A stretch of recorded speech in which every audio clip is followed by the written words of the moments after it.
नमस्कार. मॅच आणि मसाला या आमच्या शोमध्ये तुम्हा सगळ्यांचं स्वागत. आता वर्ल्ड कप अंतिम टप्प्यात पोहोचलाय. खरं सांगायला हरकत नाही. सेमीफायनलिस्ट आपले चारही टीम आपल्याला भेटल्यात, आपल्या समोर आहेत. टीम इंडिया आपली आधी वर्ल्ड कपच्या सेमीफायनलमध्ये पोहोचली आहे. त्याच्याबरोबर इंग्लंड, दक्षिण आफ्रिका आणि मेन म्हणजे अफगाणिस्तान, जे अगदी आपल्याला असं वाटत होतं की ती नक्की कुठे पोहोचते, कुठपर्यंत गेम करते, पण तिने आता सेमीफायनलपर्यंत मजल मारली. अगदी गेम तिने केला आहे. तर आतापर्यंत आपण ह्या सगळी खेळी बघितली. आता याच्या पुढे नेमकं काय होतंय, काय होणार आहे, उद्याच सगळ्या सेमीफायनलच्या मॅचेस आहेत. तर नेमकी कशी लढत होणार आहे हेच आपण चर्चा करण्यासाठी माझ्यासोबत शशांक आहे. शशांक, आपल्याला आपले आता सेमीफायनलिस्ट भेटले. आपली टीम इंडिया त्याच्यामध्ये पोहोचली आहे. मेन म्हणजे हे सगळ्या टीम आहेत, त्याच्याबरोबर मेन म्हणजे अफगाणिस्तान ही टीम पोहोचली आहे. काय वाटतंय नेमकं, कसा गेम असणार आहे, काय कोण कोणावर भारी पडणार आहे नेमकं? भारी पडेल कोण कोणावर काय हा सगळा पुढचा विषय. पण आज टीम इंडियापेक्षा पण अफगाणिस्तानबद्दल बोलायला जास्त आवडणार आहे, कारण की अफगाणिस्तान टीमने जी काही मेहनत करून इथवर आलेत ते बघून खूप भारी वाटते. म्हणजे इव्हन माझ्या स्टोरीला पण मी काल ठेवताना 83 वाईब्स असं ठेवलेलं. याचा अर्थ 1983 मध्ये जी भारताची स्थिती होती तशीच अफगाणिस्तानची स्थिती आहे. त्यांचा गेम आता इव्हॉल्व्ह होतोय आणि असं इव्हॉल्व्ह होत असताना त्यांनी मोठ्या मोठ्या जायंट्सना हरवत सेमीफायनलपर्यंत धडक दिली आहे. त्यामुळे त्यांच्यासाठी खूप भारी वाटते. आणि टीम इंडियासाठी ऑफकोर्स आहे, आपणच सर्वात प्रबळ दावेदार आहे तिथे. कुठल्याही अशा मोठ्या मॅचेसमध्ये एक ऑस्ट्रेलिया आपल्यासमोर मोठा खडतर टप्पा असायचा, तो आता आपण बाहेर घालवला त्यांना. अगदी म्हणजे अफगाणिस्ताननेच खूप बेटर परफॉर्मन्स करत त्यांना अगदी. आणि त्यानंतर आपण त्या दिवशी त्यांना हरवले, त्यामुळे फायनली ते बाहेर गेले. नाही तर त्यांचा आज याचा चान्स होता, पण ऑफकोर्स आता बाहेर गेले. त्यामुळे आपण सर्वात प्रबळ दावेदार आहे आणि ऑफकोर्स अफगाणिस्तान पण आलेली आहे. तर भारी होणार आहेत मॅचेस, यात काही शंका नाहीये. आपल्याला सेमीफायनलिस्ट भेटलेच आहेत. पहिलीच उद्या सेमीफायनलिस्टची पहिली मॅच असणार आहे अफगाणिस्तान आणि दक्षिण आफ्रिका. म्हणजे अफगाणिस्तान समोर हे आव्हान नक्कीच आहे मोठं. जरीही ते पेलत आले असले तरी दक्षिण आफ्रिकेसमोर ते आत्तापर्यंत जिंकलेले नाही आहेत. त्यामुळे नेमका त्यांच्यासमोर टास्क कसा असणार आहे, दक्षिण आफ्रिका कसं खेळेल आणि अफगाणिस्तान त्यांच्यासमोर कसं काय तग धरणार आहे, काय नेमकं वाटतंय? आता अफगाणिस्तानने आतापर्यंत खूपच शॉकिंग रिझल्ट दिलेले आहेत. न्यूझीलंडला खूप मोठ्या संख्येने हरवत, त्यानंतर ऑस्ट्रेलियाला मात दिली आहे. त्यामुळे साऊथ आफ्रिकालाही मात देणं त्यांच्यासाठी अवघड नाही आहे. पण साऊथ आफ्रिकेचा टास्क त्यांच्यासाठी ऑफकोर्स अवघड असणार आहे. आणि साऊथ आफ्रिकेच्या टीममध्ये आत्तापर्यंत त्यांनी एकही मॅच या वर्ल्ड कपमध्ये हरलेली नाही आहे. त्यांचा परफॉर्मन्स खूपच भारी आहे. आणि जर दोन्ही टीमचा विचार केला तर अफगाणिस्तानची वरची जी फळी आहे, ज्यात गुरबाज आणि इब्राहिम जद्रान येतात, त्यात इब्राहिम काही मॅचेसमध्ये चांगला खेळला आणि त्या मॅचेस जिंकायला अफगाणिस्तानला सोपं गेले. पण ती जोडी जर चालली तर चांगलं होतं त्यांच्यासाठी. त्यामुळे त्यांच्या ओपनिंग पेअरला चांगला खेळ करणं गरजेचं आहे. सोबतच बॉलिंगमध्ये त्यांची बॉलिंग यंदा खूपच भारी दिसून येते. बांगलादेशच्या मॅचमध्ये दिसून आलं ऑस्ट्रेलियाविरुद्ध. त्यामुळे त्याचा फजल फारूकी जो सगळ्यात जास्त विकेट टेकर सध्याच्या वर्ल्ड कपमध्ये, त्याने चांगली कामगिरी करणं गरजेचं आहे. नवीन उल्लक ज्या दिवशी मॅन ऑफ द मॅच ठरला परवा बांगलादेश विरुद्ध, त्याच्या बॉलिंगकडेही सगळ्यांचं लक्ष असेल. ऑफकोर्स त्यांचा स्टार प्लेअर राशिद खान आहे, त्याच्या ऑलराऊंडर खेळीकडे लक्ष असणार आहे. जर वरचे विकेट्स गेले तर शेवटला तो कशी बॅटिंग करतो आणि ऑफकोर्स बॉलिंगमध्ये कसा स्पिन अटॅक समोर साऊथ आफ्रिकेला तो मात देतो, हे महत्त्वाचं ठरेल बघणं.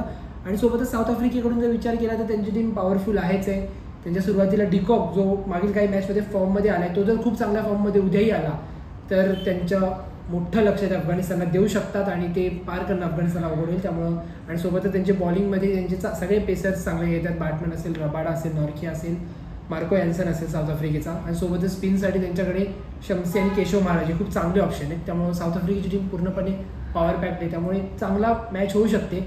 कदाचित अफगाणिस्तान जिंकू शकते किंवा वन साईड साऊथ आफ्रिका जिंकून असा निर्णय होईल असं मला तरी वाटतं. सगळ्या शक्यता नाकारता येणार नाही आहेत या सगळ्यांमध्ये.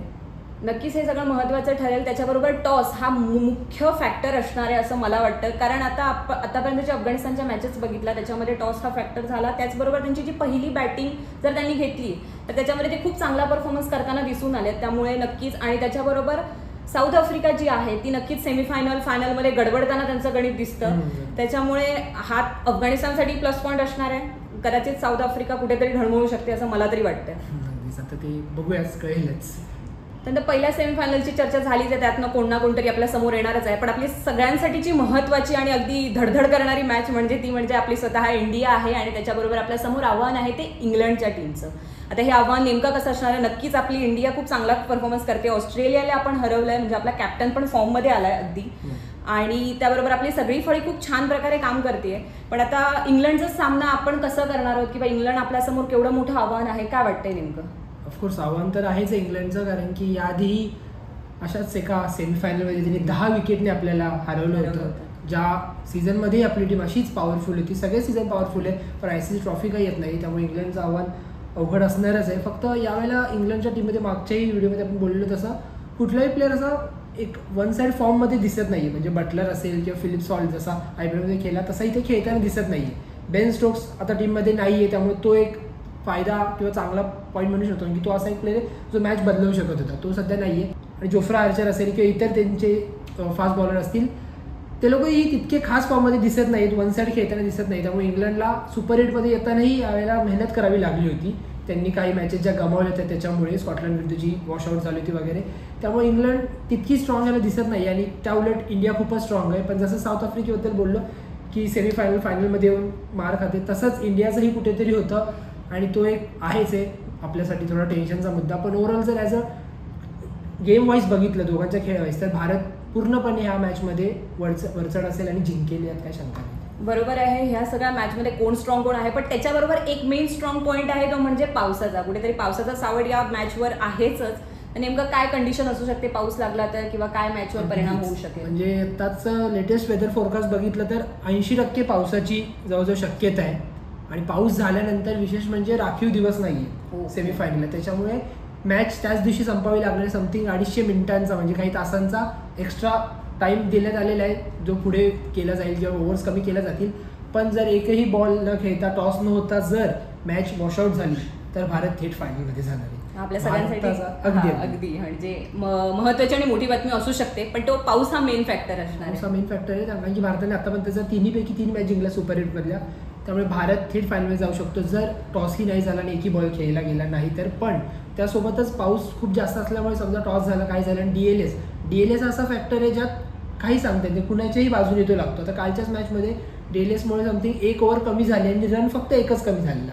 त्या दिवशी बांगलादेश अफगाणिस्तानमध्ये 3 ओव्हर कमी झाल्या पण रन समथिंग 10-12च कमी झाले. त्यामुळे DLSचं गणित अजूनपर्यंत मला वाटतं त्या तयार करणाऱ्यांनी कळालेलं नाही. त्यामुळं पाऊस असणं हे प्रॉब्लेमॅटिकच आहे, कमी असणं नसणं कसंही असणं. त्यामुळे एकतर पूर्णपणे नीट मॅच व्हावी किंवा होऊच नाही असंच प्रत्येक इंडियन फॅन्सना वाटत असावं. नक्की, अगदीच. तर आता हे मॅच खरं तर पाहणं आपल्याला महत्त्वाचं ठरणार आहे. आता इंडिया एवढंच चांगलं खेळतेच आहे इंग्लंड समोर. आता आपण नेमका त्यांचा बदला घेतोय, कारण ऑस्ट्रेलियाचा बदला आपण घेतलाच आहे. त्यामुळे मागच्या सेमीफायनलचा बदला आता आपण या मॅचमध्ये घेतोय की नाही इंग्लंडकडनं हे पाहणं खरंच महत्त्वाचं ठरणार आहे. तुम्ही सेमीफायनल पहा, आम्ही पाहतो. फायनलमध्ये आपण नक्की भेटू असाच एक व्हिडिओ घेऊन. तोपर्यंत पाहत राहा पुढारी न्यूज. धन्यवाद.